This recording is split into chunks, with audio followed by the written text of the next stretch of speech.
첫 번째 출연 이후에 반응이 너무 좋아가지고요. 네, 반응이 굉장히 예상보다 더 좋아서 네. 되게 응답 책방 시청자 여러분들께 굉장히 감사의 마음을 꼭 전하고 아유, 싶습니다. 그래서 이렇게 네, 제가 또 감사합니다. 요청을 드렸는데 네. 또 이렇게 와주셔서 너무 감사드립니다. 네네, 저도 너무 감사합니다. 예, 그래서 또 이제 그 댓글도 이렇게 한번 쭉 보고 네. 또 이제 암호화폐가 또 이제 과거하고 이전과 되게 분위기가 또 많이 달라지는 것 같아요. 그렇죠. 점점 관심도 많아지고 네. 또 조사님 책이 워낙 좋아요.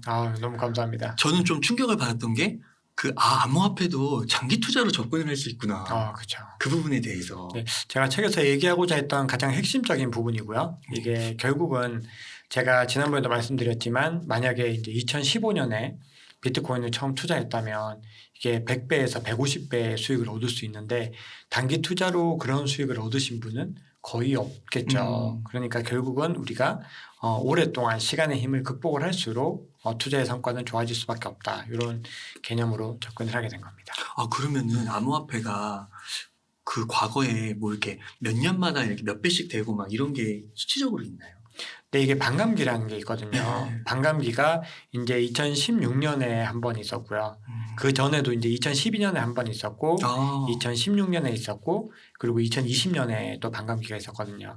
그래서 그 기간 동안에 한 번씩 크게 상승을 했죠. 그래서 이제 다음 반감기가 한 2024년 정도에 또 오잖아요. 4년 주기이기 때문에. 네. 그래서 많은 이 전문가들이 지금 가격이 좀 지지부진하지만 2024년까지 또 장기 투자를 했을 때 굉장히 큰 상승을 또 기대할 수 있다. 이렇게 분석하시는 분들도 있죠. 근데 뭐 많은 분들이 그때까지 기다리기보다는 그 전에 많이 올라졌으면 좋겠다. 이런 분들도 많으신데 결국은 시간의 힘이라는 거 그걸 꼭 강조를 하고 싶습니다. 네.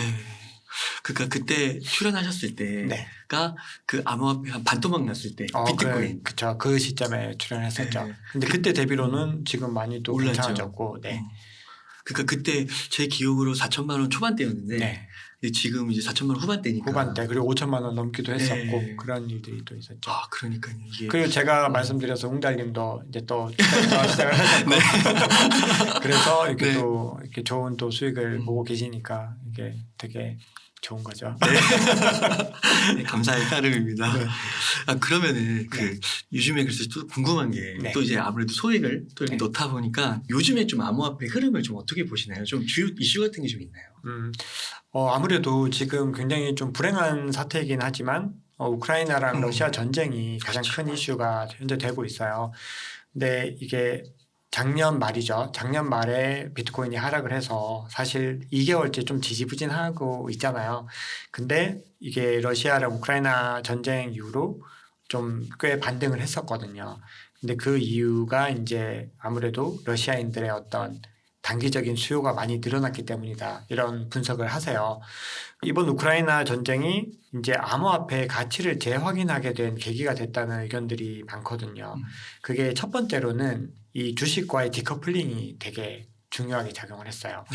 원래 이 암호화폐 특히 비트코인은 인플레이션 해지를 위한 그런 용도들이 굉장히 중요하게 여겨지는 거고 그리고 그것 때문에 이제 디지털금 이런 분석을 받고 있잖아요. 그러려면은 미국 주식, 특히 주식들과는 뭔가 다른 움직임을 보여야 되거든요. 근데 지금까지는 나스닥 기술주랑 거의 비슷하게 움직여왔다는 거죠. 근데 이번에 이 우크라이나 사태가 터지면서 주식과 다른 움직임을 꽤 여러 구간에서 보여줬거든요. 그래서 많은 분들이 여기서 이제 원래 이 비트코인이 목표로 하는 그런 것들이 많이 이루어지고 있다. 이런 평가들이 있고요. 또 두 번째로 봐야 될 부분은 이 비트코인과 이더리움의 목적 자체가 탈중앙화잖아요. 이거는 어떤 국가라는 장벽을 뛰어넘는 그런 자산이라는 의미인데 이번에 이제 사태가 일어나면서 많은 이제 러시아 사람들이 이 비트코인을 매입을 했죠. 왜냐하면 이 루블화 가치가 하락하니까 그 가치를 지키기 위해서 비트코인을 선택했다는 거거든요. 거기서도 굉장히 중요한 또 의미가 있죠. 그런데 이 앞으로 숙제는 좀 많이 남아 있어요. 왜냐하면 이번 상승이 러시아의 어떤 단기적인 수요 상승 때문이라는 그런 의견들도 굉장히 많이 있거든요. 그러니까 이번 현상에 대해서 이 금융기관들이 어떻게 해석하느냐의 문제가 되게 많이 중요해진 것 같아요. 작년 말에 비트코인이 가격 하락한 이유가 뭐냐면 외신들의 기사에 따르면 이렇게 기관들이 많이 매도를 했대요. 왜냐하면 올해는 뭔가 금리 인상이나 이런 중요한 이슈들이 많다 보니까 매도 물량이 되게 많아서 이 기관들이 지금 현금을 굉장히 좀 빵빵하게 확보를 하고 있거든요. 그래서 이 비트코인의 가치가 재조명이 되고 이 기관들이 어떤 판단이 이루어졌을 때 또 이제 급격한 상승을 할 수 있는 그런 기반이 마련될 수 있는 거죠. 그리고 또 올해 같은 경우는 이제 인플레이션 이슈가 굉장히 중요하니까요. 연준이 3월 중에 아마 한 0.25% 상승을 할 거라는 맞아요. 의견들이 지배적이거든요. 그래서 그때 이 비트코인이 어떤 흐름을 보일지가 되게 중요하고 그래서 이제 저는 개인적으로 3월이 굉장히 중요하다. 이번 3월이 중요하다라고 보고 있죠. 그러니까 이게 금융기관에서 느낄 때는 이게 변동성이 좀 커지고 불안한 면이 있으니까 현금 확보 차원에서 그렇죠. 그동안 또 비트코인이 많이 올랐었고 맞아요. 시세 차익도 이제 실현해야 되고 그냥 기관 투자자들은 우리 같은 이제 개인들이랑은 좀 접근 방식이 다르거든요. 기관들은 생각보다 장기 투자를 하지는 않습니다. 그래서 늘 이제 고객의 돈을 관리하는 입장이다 보니까 시세 차익을 계속해서 확보를 해야 되고 그리고 리스크가 굉장히 커진 시장에서는 현금 확보를 굉장히 중요하게 생각을 하죠. 그러면 또 그걸 이용해서 개인 투자자들은 그래, 맞습니다. 암호화폐에 대해서 관심 있으신 분들은 조금씩 소량씩 분할 매수로 좀 접근을 해도 괜찮을까요? 저도 지금 현재 기준으로는 비트코인이나 이더리움이 지금 가격이 굉장히 좋거든요. 사실 그래서 한 번에 많은 물량을 사지는 마시고 조금씩 매주마다 이렇게 물량을 이렇게 분할 매수하시면은 이렇게 기관들이 본격적으로 또 시장에 진입할 때 굉장히 큰 수익을 볼 수 있죠. 그래서 이게 비트코인 그 그래프를 보니까 이게 한동안 이렇게 횡보하다 갑자기 그 짧은 기간 동안 확 오르는. 네네. 그런 경우는 거의 다 기관들이 진입을 하는 거예요. 왜냐하면 개인 투자자들이 그렇게 웬만큼 돈을 넣어서는 그렇게가 좀 힘들거든요. 특히나 비트코인처럼 이렇게 시가총액이 커졌을 때는 기관들이 먼저 진입을 하고 거기에 맞춰서 이제 개인들이 또 추가로 진입을 하는 거죠. 이게 추격 매수 같은 그런 형태인데 그래서 그 시점을 우리가 기관들이 움직였을 때 뒤늦게 가지 말고 지금 시점에서 조금씩 준비를 해야지 성공적인 투자를 할 수 있는 거죠. 그렇구나. 언제 들어올지 모르니까. 알 수 없기 때문에. 진짜 그 그래프가 너무 급격하게 올라가서. 맞아요. 근데 주식도 비슷하더라고요. 주식도 사실 비슷하죠. 네. 이게 기관들의 어떤 센스는 주식과 비트코인의 큰 차이가 나지는 않습니다. 사실. 그걸 맞춰서 그때 같이 그 기관이 먼저 한 거를 타서 올라간다 이게 생각만큼은. 그렇죠. 그렇게는 사실 개인 투자자가 그렇게 따라가는 거는 거의 좀 힘들다고 봐야 되고요. 그리고 이게 기관 투자자들이 또 언제까지 돈을 이렇게 계속해서 또 넣을지도 알 수 없는 거잖아요.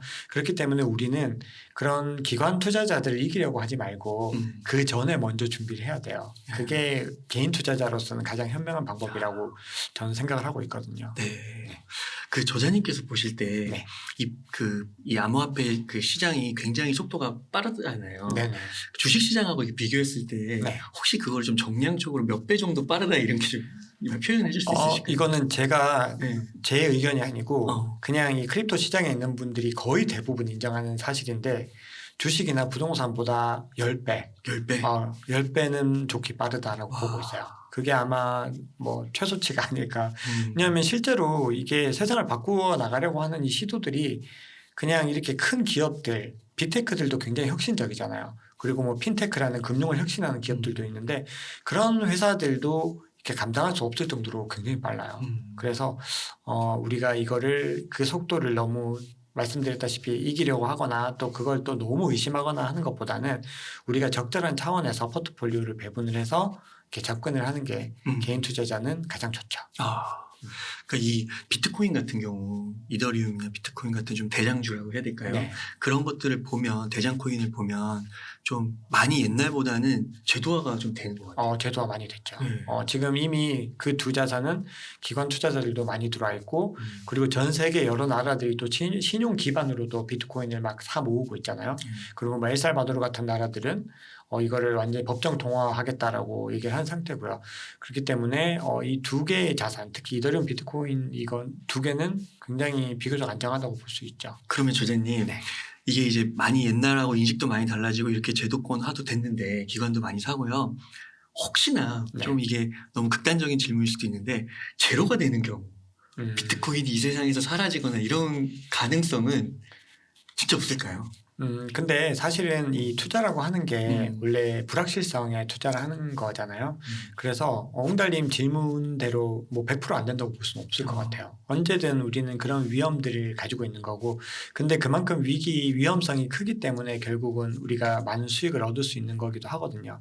근데 저는 예전에도 말씀드렸지만 이 암호화폐에 대해서 굉장히 확고한 믿음을 가지고 있다, 이런 말씀을 드렸잖아요.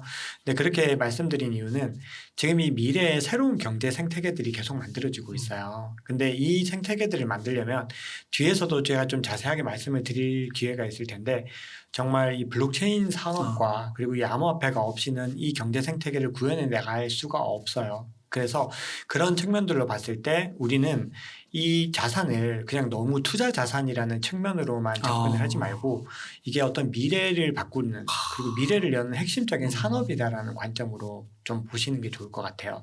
그렇게 봤을 때는 저는 이 산업이 없어지기는 굉장히 힘들다, 이렇게 보고 있죠. 그러니까 이 블록체인 기술 대표적으로 이런 새 시대의 기술이라고 불리는 게 네. 그 저변에는 이런 암호화폐나 여러 코인들 그런 것들이 저변에 연동이 된다는 거죠. 그렇죠. 굉장히 그 뒤에서 좀 자세히 말씀을 드릴 거예요. 근데 이거는 정말 이 블록체인과 암호화폐가 없이는 구현을 할 수 없는 세상이 지금 오고 있거든요. 우리가 지금 올해 가장 중요한 화두는 웹 3.0 그리고 뭐 메타버스 뭐 이런 키워드들이잖아요. 근데 뭐 NFT도 있고 뭐 디파이도 있고 뭐 여러 가지 또 다른 키워드들이 있지만, 이 웹 3.0과 메타버스 같은 키워드는 이런 키워드들을 포함하는 굉장히 넓은 개념이잖아요.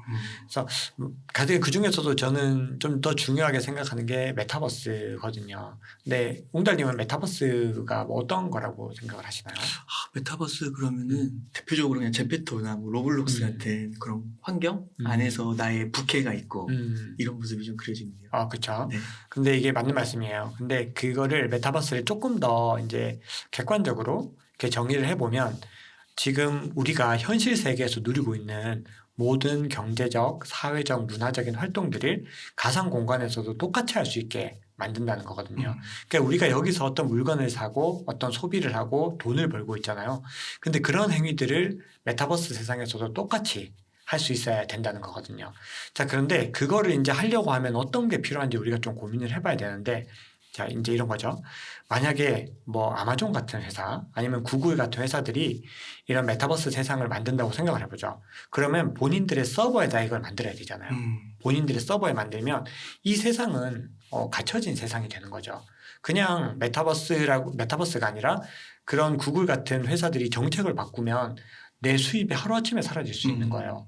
그리고 실제로 유튜브를 해보면 그런 경험들을 좀 하거든요. 네. 유튜브가 정책을 바꾸면 갑자기 채널이 안 되기도 하고, 페이스북도 그래요. 페이스북 게임들이 옛날에 되게 인기가 있었는데 정책이 바뀌면서 굉장히 큰 타격을 받기도 했거든요. 그래서 그런 정책들을 휘둘리지 않고 모든 사람들이 자유롭게 그런 활동들을 하고, 또 그것보다 또 중요한 건 만약에 이런 회사들이 이렇게 서버를 구축을 하면 서로 간의 이동이 안 되죠. 결국은 이 세계에 갇혀서 결국은 이 회사의 정책에 따라서 일정한 수준의 활동들만 할 수 있는 거예요. 근데 블록체인은 전혀 그렇지가 않죠. 블록체인은 일단 전체적으로 전 세계에 이어져 있는 네트워크라는 개념이 있고요. 그리고 거기서 어떤 걸 만들 때는 오픈 소스로 자유롭게 만들 수가 있잖아요. 모두가 프로토콜에만 부합이 되면 만들 수 있고, 거기서 어떤 정책을 바꿀 때도 모두가 동의를 해야 되는 그런 의사결정 과정들, 거버넌스 과정들이 있거든요. 결국은 그렇게 됐을 때 우리가 메타버스의 움직임이 굉장히 빨라지고 있고, 미래에는 메타버스로 이동할 수밖에 없다는 게 굉장히 중론이죠. 왜냐하면 어떤 이런 제조업이라든지 현재 어떤 정통적인 산업은 이제는 어떻게 보면 한계에 도달하고 있는 거거든요.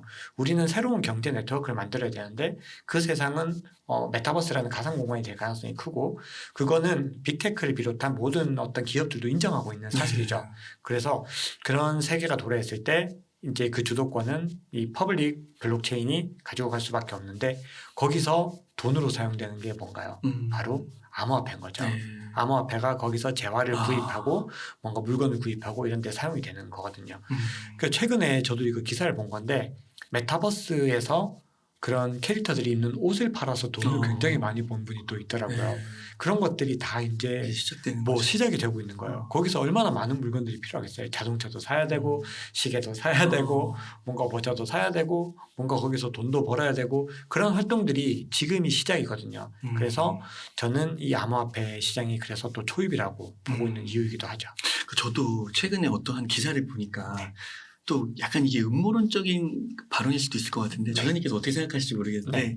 그 기관들이 시간을 끄는 거라고. 그러니까 이 겉으로는 이제 비트코인이나 암호화폐 이런 시장을 견제하고 막 이게 약간 뭐 지적 사기다, 이게 뭐 허구다, 뭐 이렇게 얘기는 네네. 하지만 실제로 걔네들이 하는 행동을 보고 있으면은 네. 다 모으고 있고 블록체인 기술 구현하려고 하고 자기네 맞아요. 코인 만들려고 하고. 맞아요.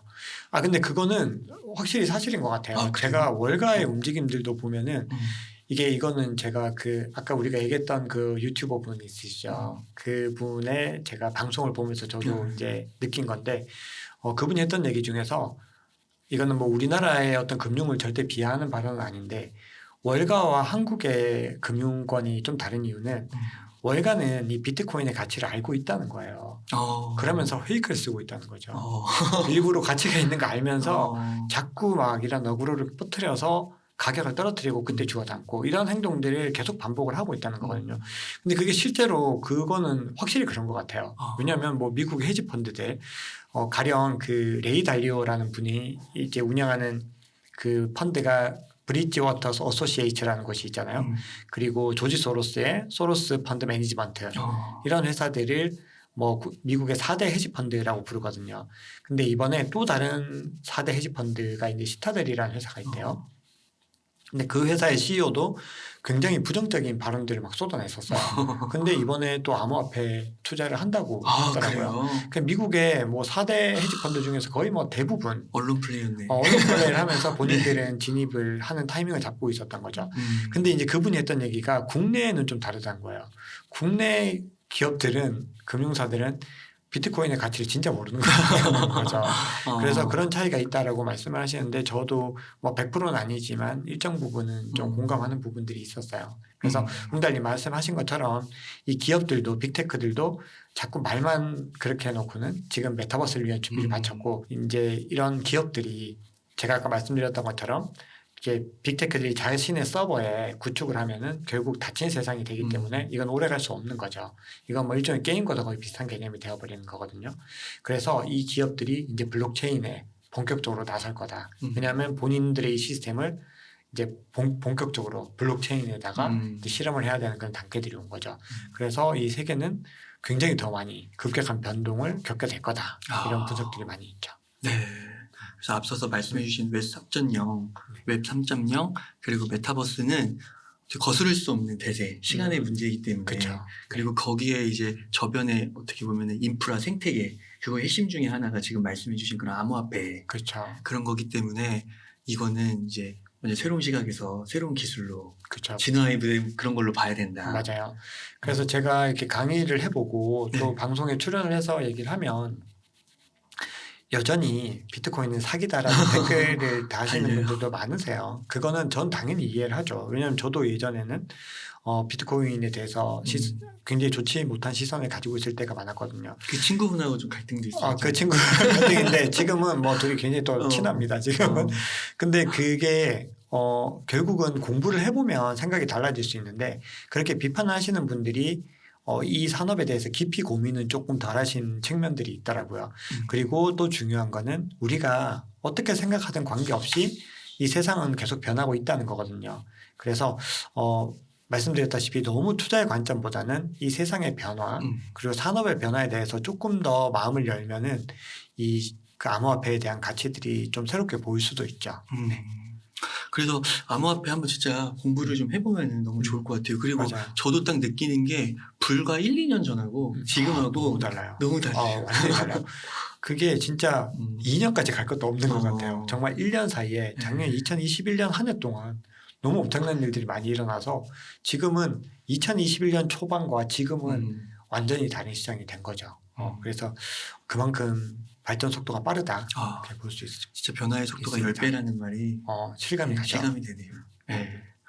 그래서 이 암호화폐 공부를 시작하시는 분들 그 진짜 리뷰도 너무 좋고 읽어보신 분들이 이렇게 댓글 달아주시니 너무 좋더라고요. 맞아요. 그래서 꼭 이 10년 후 100배우를 암호화폐에 투자하라. 네. 꼭 한번 접근해 보시면 좋을 것 같고 그래서 진짜 장기 투자 관점에서 또 맞아요. 바라볼 수 있는 이런 아까 말씀해 주신 산업의 그런 큰 변화의 흐름과 맞아요. 함께 그리고 빅테크라고 하는 기업들 그리고 기관들 글로벌 기업들이 움직이는 그런 것과 연관지어서 잘 서술해 주셨기 때문에 꼭 네. 한번 찾아보시면 너무 좋을 것 같습니다. 네, 감사합니다.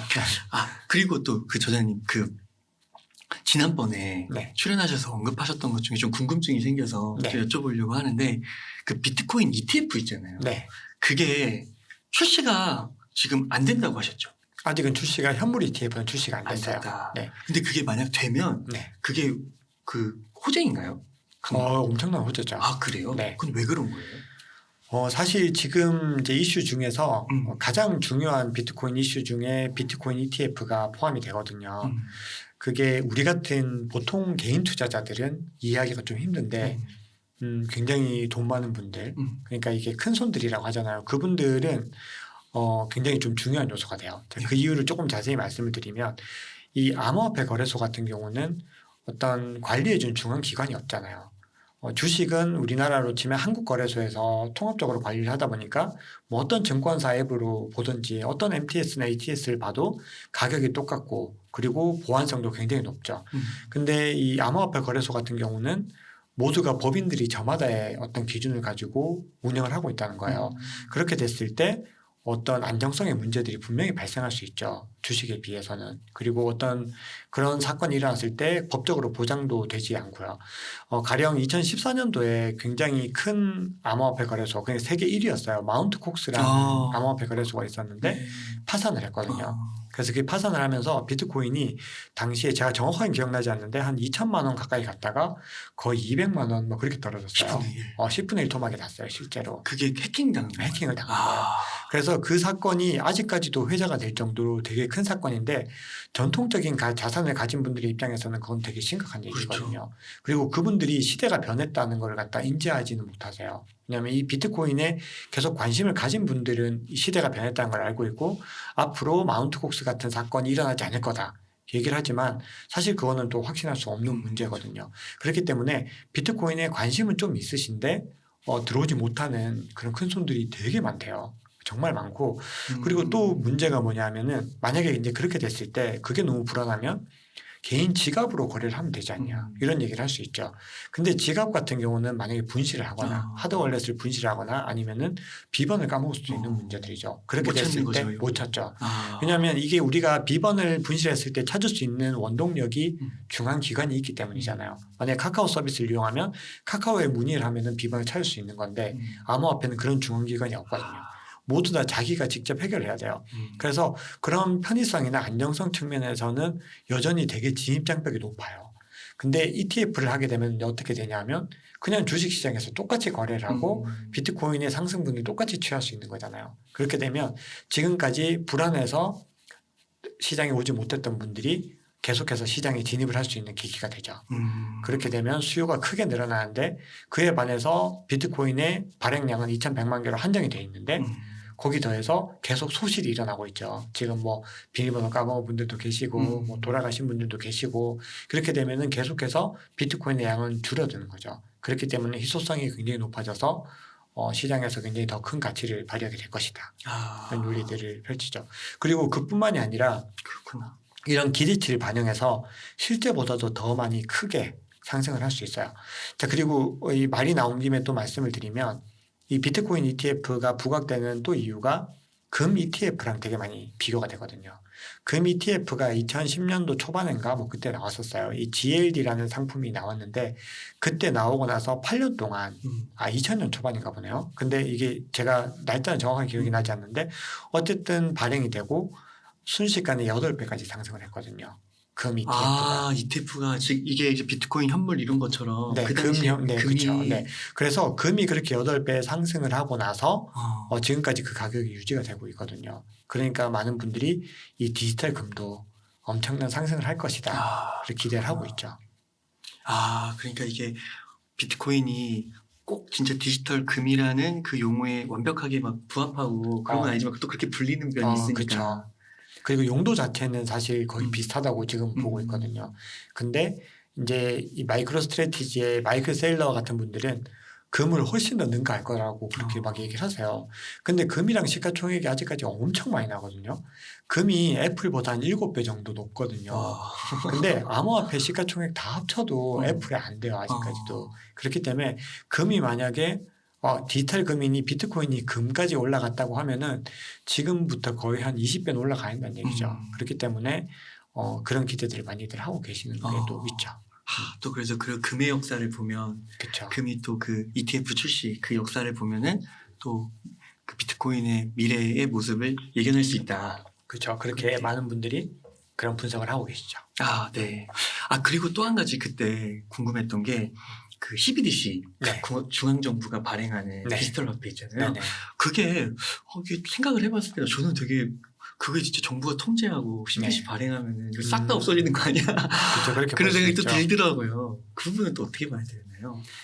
근데 이거는 제가 이 좀 매크로라고 하나요? 네. 거시 경제적으로 좀 얘기를 좀 드려야 되는데 이게 약간 뭐 어려운 얘기일 수도 있지만 좀 제가 최대한 쉽고 흥미롭게 얘기를 해볼게요. 네.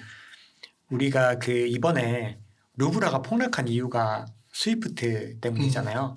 이 국제은행 간 통신협회라는 이런 조합의 형태인데 이 스위프트에서 러시아의 일부 은행들을 배제한다고 하니까 루브라가 폭락을 하고 비트코인 가격이 크게 올라갔어. 상승을 했거든요.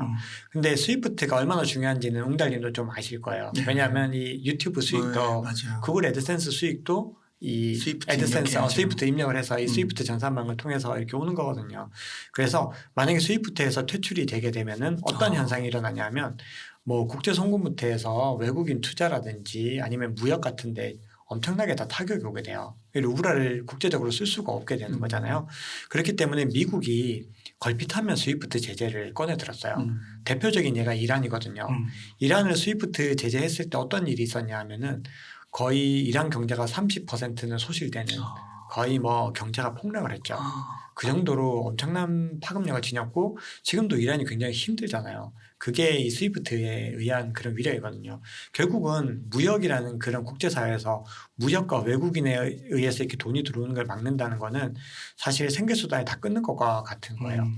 자, 근데 미국이 자꾸 그런 행동을 하면은 전 세계인들이 그거를 긍정적으로 볼까요? 아니죠. 뭔가 굉장히 담보 잡힌 거, 담보물 잡힌 거. 뭔가 목을 잡힌 느낌이죠. 네. 멱살을 잡힌 느낌이에요.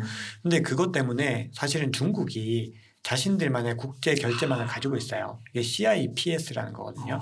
이 CIPS를 가지고서 이제 러시아도 끌어들이고 옆에 많은 나라들을 끌어들여서 미국을 배제하겠다 이런 움직임을 하거든요. 자, 그래서 이 CIPS 위에서 돌아가는 그 중국의 이게 화폐가 바로 디지털 위안화 CBDC예요. 이게 이름이 DCP라는 거거든요.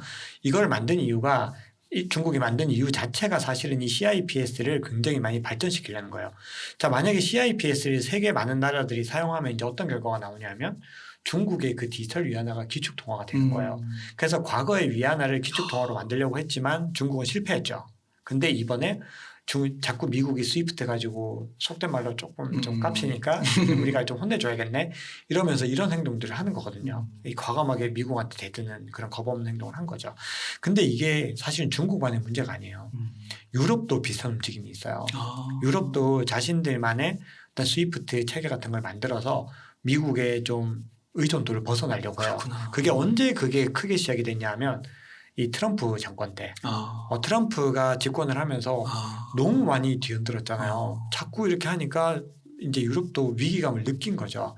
그래서 이제 본인들도 준비를 하게 된 거예요. 그럼 미국의 입장에서는 굉장히 위기감을 느끼고 있죠. 지금 현재 상태에서. 자, 그래서 제가 설명을 드렸다시피 중국이 CBDC를 만든 이유는 이제 말씀을 드렸어요. 근데 미국은 CBDC를 그 방향으로 해결책으로 잡지를 않은 것 같아요. 그게 이제 제 분석은 아니고 매사리 보고서에 나온 내용을 저도 말씀을 드리는 건데 미국이 이제 CBDC를 해보려고 시도를 했더니 굉장히 애로사항이 많아요. 무엇보다 이 사용성이나 편의성 측면에서 굉장히 어떤 암호화폐 기반보다 좋은 거를 발견하지 못한 거죠. 물론 이건 제 추측도 조금 들어가 있습니다만. 그래서 미국이 선택한 건 뭐냐면 이 스테이블 코인 있죠. 암호화폐에 사용된 스테이블 코인을 제도권화하는 방향을 지금 굉장히 유력하게 검토하고 있어요. 굉장히 진지하게. 그래서 스테이블 코인이라는 거는 가치가 이렇게 유지되는 거잖아요. 고정되는 달러처럼 계속 유지가 되는 코인인데 블록체인에서 활발하게 사용이 되고 있다는 거예요. 그래서 이 스테이블 코인 1위가 USDT라는 거거든요. 테더라는 네. 코인 많이 들어보셨죠? 근데 작년에 테더 위기론이 굉장히 많이 왔었어요. 그러면 이 테더를 지금 누가 추격을 하고 있냐면 USDC라는 스테이블 코인이 추격을 하고 있어요. 예. 이 USDC가 뭐냐면 미국 자산으로 만든 거예요. 미국의 서클이라는 회사가 만들고 북미 최대 암호화폐 거래소인 코인베이스가 유통을 하고 있거든요. 그러니까 이 미국 입장에서는 이 스테이블 코인을 가지고 그냥 활용을 하는 게 훨씬 더 본인들이 편하게 그리고 안정적으로 사용을 할 수 있게 된다라는 그런 관점이 된 거죠. 그래서 그런 월가 분석들을 보면은 올해 테더를 USDC가 따라잡을 거란 얘기가 굉장히 또 지배적이에요. 그래서 미국이 굉장히 밀어준다는 거거든요. 그렇게 됐을 때 미국은 이제 어떻게 될까요? 이 USDC를 밀어주게 되면 블록체인과 암호화폐를 계속해서 떠받쳐 줄 수밖에 없는 입장이 되는 거죠. 왜냐하면 스테이블 코인이 암호화폐이기 때문에. 그래서 미국이 이렇게 중국에서 채굴 금지했을 때 채굴장들도 다 받아줬고 그리고 계속해서 암호화폐에 대해서 우호적인 어떤 목소리를 계속 들려주고 있잖아요. 그런 이유 자체가 미국이 향후 이제 중국의 어떤 그런 도발에 대응하기 위해서 이런 전략을 선택하지 않았나. 뭐 이런 분석들이 나오는 거죠. CBDC는 블록체인 기반이 아닌 거죠. 아닌 거고 근데 미국은 오히려 블록체인 기반의 스테이블 코인을 갖다가 제도권화하는 게 더 유리할 수 있다고 판단을 할 수 있다는 거죠. 그게 이제 매사리 보고서 같은 데서 나오는 의견들이거든요. 그러니까 이런 기반들을 다 만들어서 했을 때 이게 얼마나 실효성을 보일 수 있고 얼마나 중국의 그런 도발을 대응할 수 있을지에 대한 확신을 할 수 없는 거죠.